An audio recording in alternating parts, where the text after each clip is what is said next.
band. C'est là, après j'ai lu le texte qu'il a écrit, c'est la basse band qu'il a fait toutes les recherches. Ce sont des personnalités qu'il a rencontrées dans le régime basse band. Oui. Et donc c'est symbolique. Significatif pour moi d'avoir reçu cette médaille de la ville de Basse-Pointe. Et puis, autre question sur le... Vous étiez coordonnateur à l'UNESCO. Est-ce que vous l'êtes encore? Oui, j'ai compris. Donc, quand Danny Naim rentré, il a créé une association internationale de recherche tamoul, sur le tamoul, pour que le monde entier, le monde tamoul, soit regroupé, reconnaître, entraide. Le monde sache, le monde tamoul sache que les gens existent partout. Et puis après, au bout de 10 ans, cette association internationale qui a fait son congrès en Malaisie, en Inde, même à Paris, 3e congrès c'était à Paris, et il concentrait sur la langue tamoul. Mais après, un groupe de jeunes, des amis de Taninaya Gamadigal, ont dit il faut faire, pour promouvoir la culture tamoul, où il y a des diasporas tamoul, par exemple, la culture tamoul est en train de mourir. Donc, ils ont créé une autre association internationale qui existe depuis 40 ans, qui s'appelle Mouvement international de promotion de la culture tamoul. Et donc, j'ai été invité pour donner une conférence l'année dernière, il y a 1 an, et je parlais à Paris des Indiens de Tamoul de Martinique et Guadeloupe. Donc, ils sont... Probablement, je suis le seul qui s'intéresse de cette population et j'ai fait des recherches, j'ai écrit là-dessus. Et ils m'ont nommé comme coordinateur de travailler avec les Nations Unies, plus particulièrement avec l'UNESCO, parce que nous avions un statut avec l'UNESCO. Voilà. Et vous êtes encore à l'UNESCO dans ce poste-là? C'est pas un poste, c'est un poste bénévole, honorifique. Je suis coordinateur pour développer cette relation, parce que l'UNESCO, il y avait un magazine en tamoul, ils ont mis la langue tamoul comme une langue qui risque d'être morte, et si ce n'est pas continu. Donc, ils ont beaucoup de recherches, ils ont beaucoup de documents sur le tamoul. Mais vous avez dit qu'il y a 100 millions de personnes dans le monde qui parlent le tamoul. Oui, mais donc elle n'est pas prête de mourir. Mais il y a elle est menacée? Parce qu'elle est menacée dans la mesure que c'est tout le monde. Par exemple, j'ai des enfants qui parlent tamoul, mais j'ai un enfant qui ne veut pas parler tamoul parce qu'il est né en français. Et il y a beaucoup de familles qui vivent hors des États. Ils ne parlent pas ou ils n'écrivent pas. Donc il y a un risque de cette perte. Donc vous anticipez la disparition de la langue. Et surtout avec la globalisation et libéralisation et le développement de l'informatique. Et le tamoul risque de pousser derrière l'anglais. Maintenant, aujourd'hui, à l'actualité, on parle de l'enseignement de l'anglais à l'université française. Mais nous, par contre, le tamoul était c'était un peu béni par Internet et Facebook surtout, parce que dans l'Internet, tamoul, maintenant, c'est parmi les 5 premières langues écrites. Vous voulez montrer aux téléspectateurs comment langues écrites. Et moi, je suis même traducteur officiel pour Facebook. Si vous voulez voir un peu à quoi ressemble l'écriture tamoul, vous avez ici une page, peut-être qu'on aura... J'ai montré la page sur Martinique. Vous voyez, ça ressemble un petit peu, attendez, sur la Martinique. Vous voyez, ce sont des signes. Comment est-ce que... C'est difficile pour quelqu'un qui écrit une langue européenne, d'écrire cette langue-là? Elle est un peu compliquée?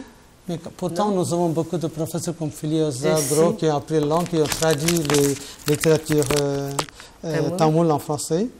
Et donc, voilà, ça c'est Martinique. Il a écrit un chapitre sur la Martinique, les tamouls de Martinique. Ça s'appelle Martinique Tamoul, ces chansons que les gens chantent. Et ça, c'est le livre de Tanaya. C'est la carte de Martinique.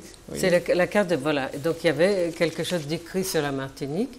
Vous voyez, chaque pays. Vous reconnaissez donc comment Martinique est écrit en tamoul. Martinique. Vous voyez et puis voilà en haut le titre de l'article qui nous concerne. Voilà. Il y a une chanson qui est écrite ici que le Martiniquais chante. Que le Martiniquais chante, d'accord. Donc c'est ça, c'est ça. C'est intéressant parce que je voudrais bien traduire si vous me permettez. C'est une chanson qui a été faite en Pondichéry pour critiquer les Français. Un peu rigoler, parce que les Français sont colonisateurs, c'est eux qui fixent le prix pour l'agriculture, le produit agriculture en Inde. Par exemple, Oran Oran Totatele, Urutam Potana Vellerikai, Urutam Potana Vellerikai, Kasikirendi Vikasoli, Kagidam Potana Vellekara, Kagidam Potana Vellekara. Un agriculteur à Pondichéry en Inde, il a semé courgettes ou aubergines, voilà. Et quand il allait à récolter, il reçoit une lettre de la France à quel prix il doit vendre ce courgette. Donc il ridicule un peu, c'est nous qui nous sommes plantés, c'est eux qui fixent le prix. Et c'est surtout qui fixent le prix. Et cette chanson-là, les gens en Martinique et Guadeloupe chantaient sans savoir, même un peu corrompus, sans savoir qu'est-ce que ça veut dire.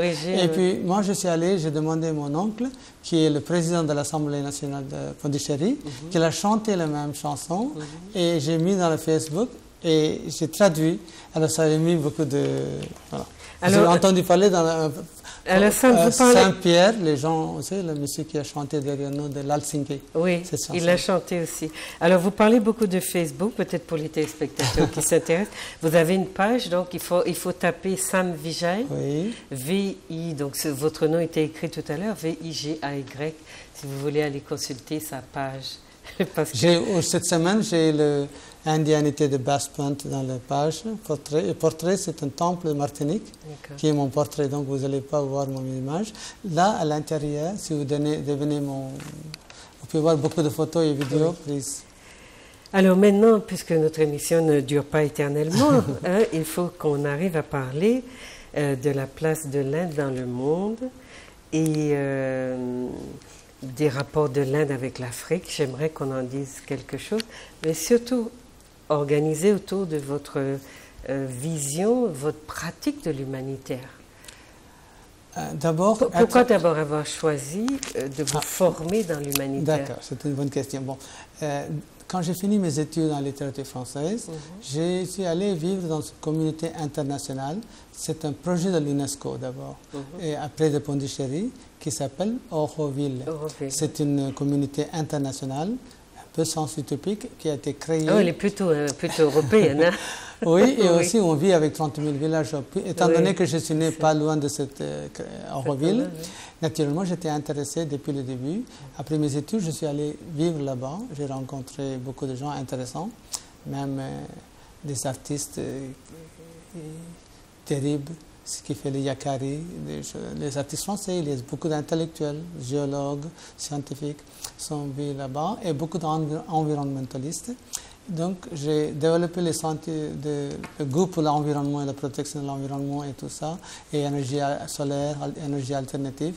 Donc, j'étais immersé, plongé dans le domaine de développement durable l'année 70, l'année 75. Et depuis, pendant 5 ans, j'ai vécu là-bas. Je faisais des agriculteurs bio. J'ai travaillé avec les énergies solaires, l'énergie du vent. Et donc, j'étais intéressé. Et je n'ai pas voulu faire des études dans le commerce international. Donc j'ai cherché une université qui forme de futurs cadres, de dirigeants des ONG. J'ai trouvé une université, un institut qui formait, c'était créé par John F. Kennedy à Vermont. Et je suis allé là-bas, j'ai été admis dans une grande école commerce aux États-Unis, même en France. C'était dans quelle région? C'était Vermont. Vermont, dans la frontière de Canada. Avec le Canada, oui. Et curieusement, la ville qui se trouve cette université a vécu Rudyard Kipling, l'écrivain anglais. Bon, c'est un autre sujet. Donc, notre siège administratif trouvé dans sa maison qu'il a construit Bliss Cottage. Rudyard Kipling. Rudyard Kipling, le livre de jungle qu'il a écrit. Ah oui, le livre de la jungle, oui, je pense que c'est un Indien qui est né en Inde. Oui. Il a eu le prix de Nobel, il a refusé. Par hasard, il était en Angleterre, il rencontre une jeune fermière venant de Vermont. Il tombe amoureux, il se marie avec elle et il est dépaysé pour vivre à Vermont, moins 40 degrés.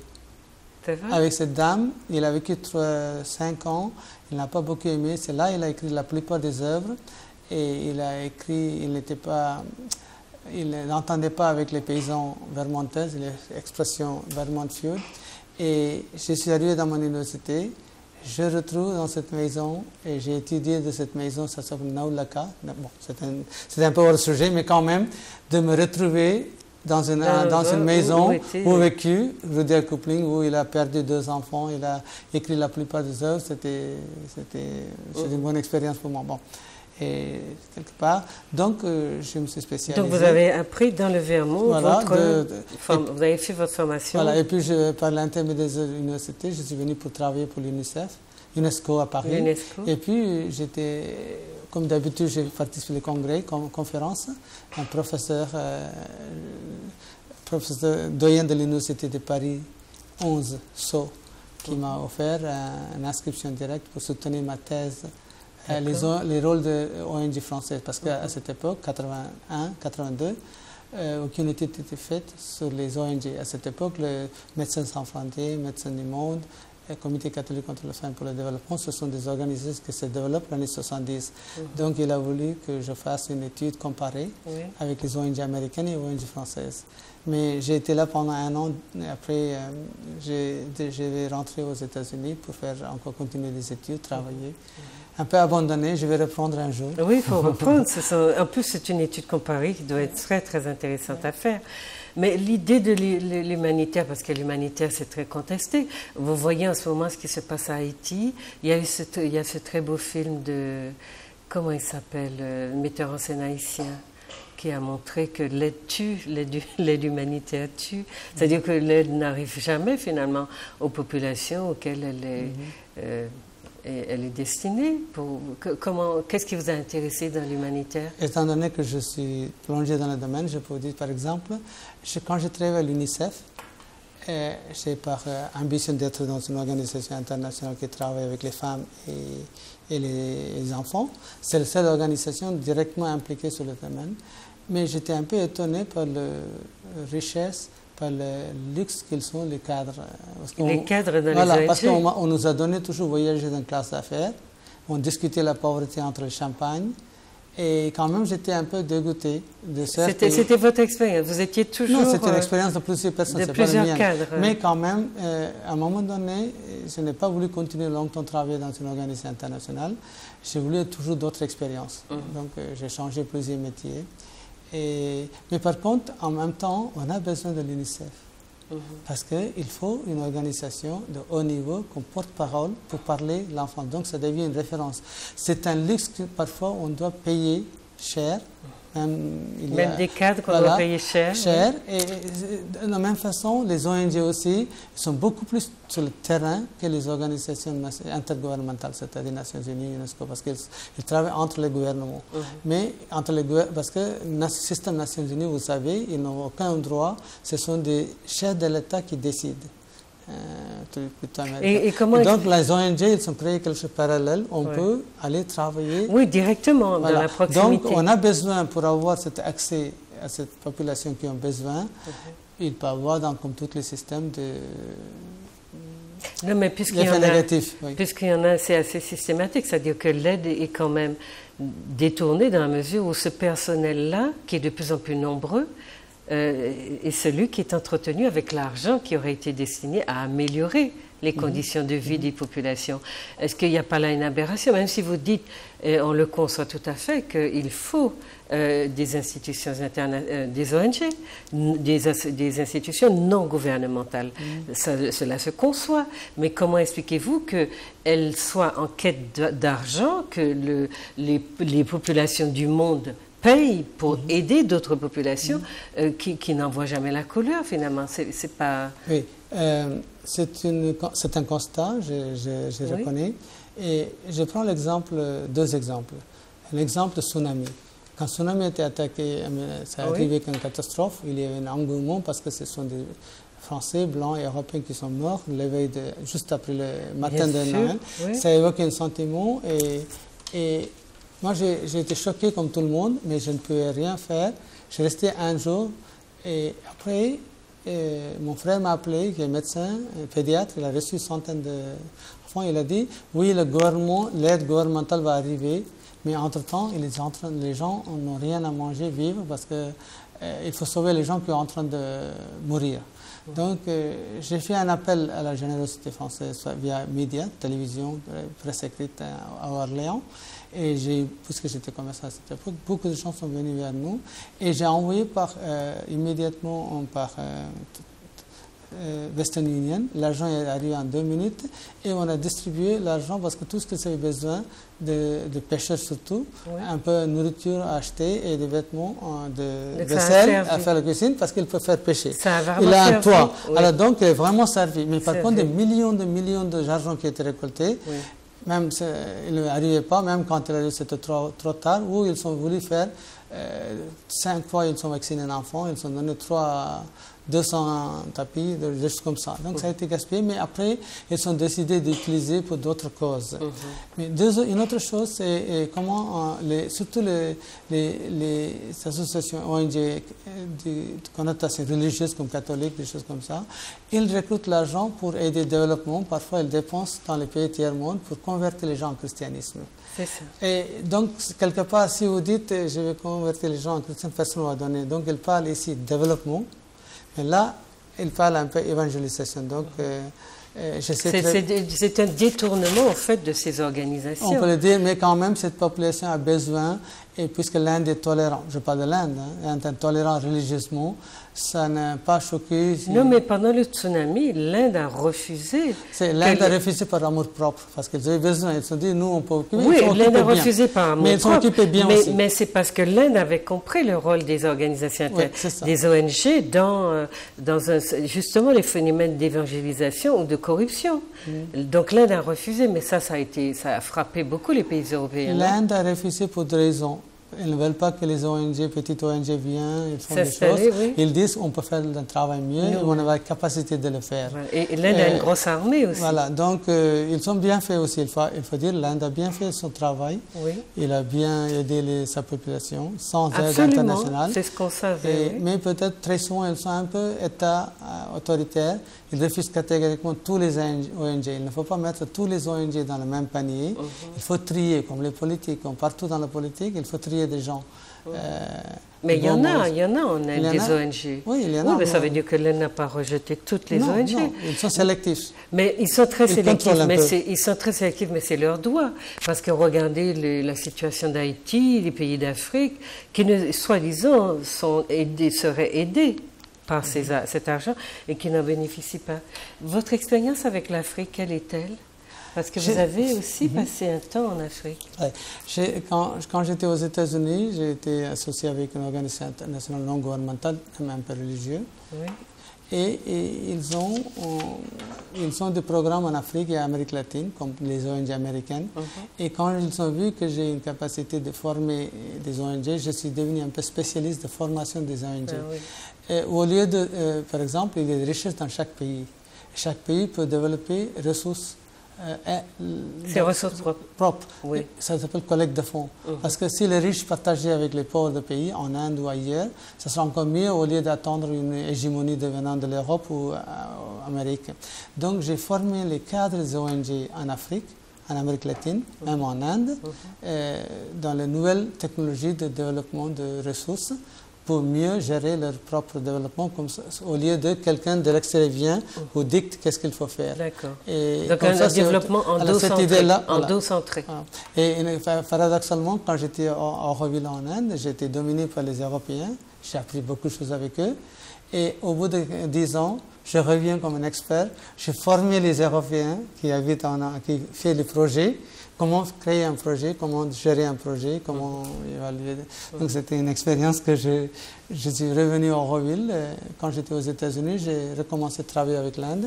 Et depuis, je travaille avec l'Inde, mais maintenant, pas développement, maintenant je suis dans le développement culturel.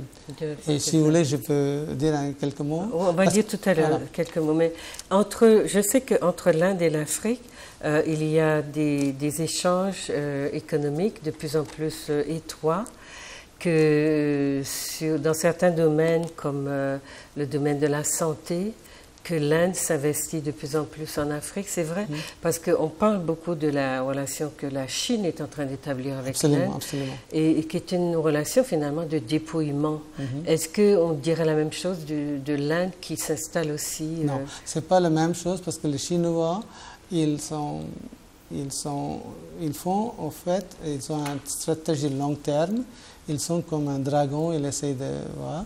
Et pratiquement, ils financent beaucoup de pays africains, comme Éthiopie, Soudan, Algérie, tous les pays. L'île Maurice, ils donnent $1 milliard et ils développent tous les projets parce qu'ils sont excessifs l'argent, parce que en transaction. Mais je crains que même avec l'Inde, ils sont tous au nord, ils sont les alliés, mais ils viennent via Sri Lanka pour attaquer l'Inde du Sud. Donc ils ont une longue stratégie, c'est effrayant. Et ils ont même... une stratégie un peu souterraine. Voilà, ce n'est pas nécessairement commercial parce qu'ils achètent la terre, ils cultivent la terre, donc, parce que de toute façon en Afrique, beaucoup de terres sont non utilisées. Donc il vient avec la main-d'œuvre, très souvent les prisonniers. Oui. Ils les sortent, ils les mettent travailler sur contrôle et puis un peu d'argent est donné à leur famille. Donc ils utilisent tous les systèmes un peu contournant la loi internationale de la mer. Ça. Donc, par contre, l'Inde ça peut être solidaire. Une stratégie de domination à long donc, terme. C'est on dit Pearl, c'est un triangle de Pearl. Donc, ils sont une stratégie militaire, navale, géographique dans ce commerce.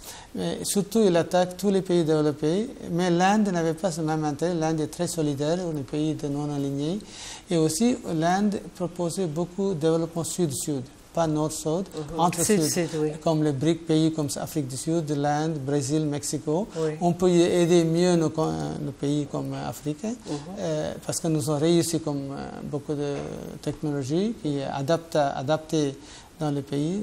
On n'a aucune économie interéconomique. Donc l'Inde est aussi